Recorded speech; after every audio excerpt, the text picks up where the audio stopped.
Hello, good morning again mga Uragon, mga besh, mga bay. Magandang umaga. Panibagong araw. Ito na po ang ating day 3 ngayon ng Burning Fat. Ito na, patatlong araw ng 20 minutes sa lakad-lakad para ma-burn ang ating fat o taba-taba. Okay, malamig ngayon, malamig. So ayun, nandito tayo ngayon sa tapat ng Almaray. Ayun. So nga pala guys, malapit nang magawa yung matapos yung pinapagawa ng misis ko na kitchen cabinet. Ayan, abangan nyo yung buong video ng pagpapagawa na yon. May mga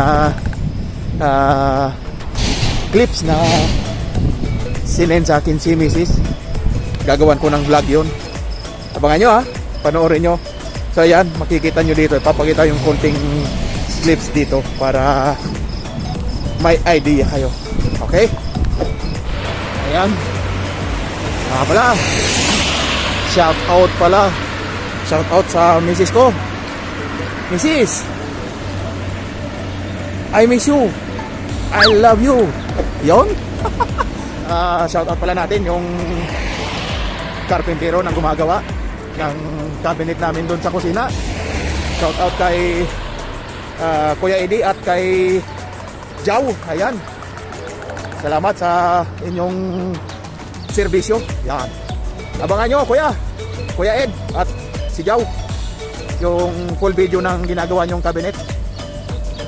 Saka subscribe nyo na rin ang channel ko. Yun. So ayan guys, kita nyo dito lang maliwanag. May mga street light dito. Doon sa ibang street walang street light. So ayan guys, tahimik ang kapaligiran. Maaga-aga pa, wala masyadong sasakyan na daan. So ayun, ayan nga, kita nyo yung kalangitan, medyo maulap. Ayan. Sa mga ano pala dyan, yung mga bago pang sa nakakapanood o napanood lang to, napadaan sa channel ko at pinanood ang video ito, please don't forget to subscribe to my channel and hit the notification bell para updated kayo sa mga video na aking ginagawa. Ayan, support. Alam nyo mga Uragon, mga besh, mga bay, may plano kong mga charity nagagawin. Tutulong tayo sa mga nangangailangan at higit sa lahat, bago yun, siyempre kailangan ayusin muna natin yung family first natin, siyempre. At mayroon akong planong bilhing bahay sa katabi ng bahay namin, bakante.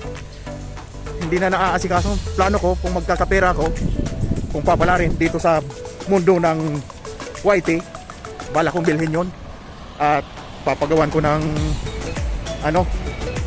mini grocery, isang buong bahay yun medyo malaki-laki yun gagawin kong parang groceryhan yun, mini grocery yun magandang pwesto yun malapit sa bahay, katabi lang ng bahay namin, bakante, hindi naaasikaso ng may-ari. Baka kung sakali mabibili, kung magkakapera tayo, kung papalarin tayo dito sa YT, sana palarin, at kung palarin man, sana bakante pa yung bahay na yun at para makuha sana may mga sumuporta sa channel ko, sa mga makakapanood, baka naman. So ayun na nga guys, andito naman ako sa work area. So tapos na naman ang aking 20 minutes. Ayun, mahigit naman 20 minutes ang aking paglalakad. So hindi masyadong lumabas yung pawis ko gawa ng malamig, mahangin, malakas ang hangin sa labas. So hanggang dito na lang. Ito ang aking day 3 ng Burning Fat early walk. Ayun. So hanggang dito na lang guys. And if you like this video, please like and share. Please don't forget to subscribe to my channel, okay? So hanggang dito na lang. Bye bye.